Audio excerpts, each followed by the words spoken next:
Hi there, I'm the neuromuscular mechanic, and today we're going to be talking about ultrasound-guided chemodenervation of the lumbricals. So my only disclaimer is that the videos that you see today are of myself and my muscles have normal echo texture. Recognize that spastic muscles often have increased echogenicity. So if we start with the lumbricals, you will begin with the probe in short axis. The probe can be palmar or dorsal over the hand. I'll show both views. Often with a clenched fist, it's difficult to get the probe in on the palmar aspect. The lumbricals, you will start proximal to the metacarpal phalangeal joints and recognize that there are 4 lumbricals and they are radial to digits 2 through 5. And like I mentioned, because with the nature of the spasticity, the hand is often in a clenched fist, you're often injecting from the dorsal aspect.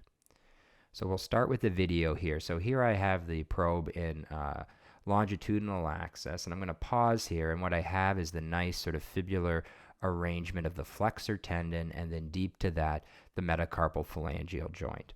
And so recognizing that the lumbricals should be proximal to the MCP joint.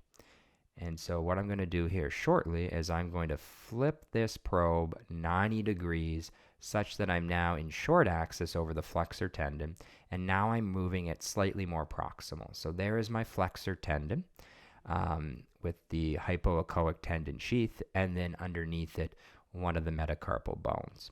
And so what I'm going to do now is I'm going to move the ultrasound probe shortly so that the flexor tendon is not in the middle, but that I'm in between the metacarpals, and moving just slightly proximally so that I can identify the lumbricals. So there I am in between the metacarpals, moving the probe slightly proximally, and then you appreciate that hypoechoic muscle that is the lumbrical.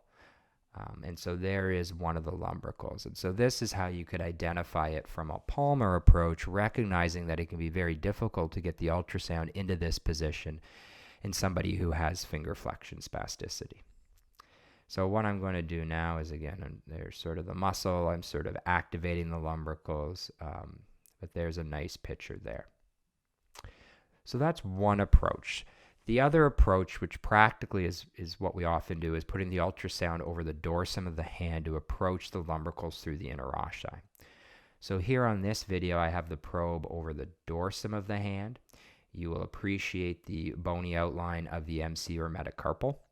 And so once you have identified the metacarpals, you're going to identify in between the metacarpals to first identify the interossi, and then deep to that, the lumbricals. So in a second here, I'm going to start moving my fingers.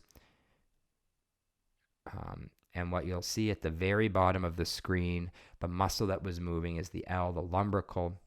Overlying it is the palmar interossi, and overlying that, the most superficial from that dorsal aspect, is the DI or dorsal interossi.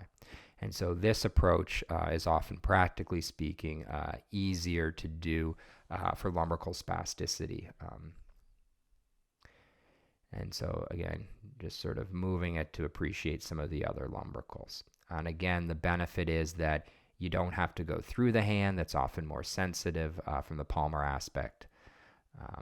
Now, when we look at the lumbricals, there's no recommended dose for Dysport or Botox per their monographs. Again, these are small muscles, so often we're using very small doses like 5 to 15 units of onabotulinum toxin A per lumbrical. So that concludes the videos today. I'm the neuromuscular mechanic, and I hope you found today handy. Thank you.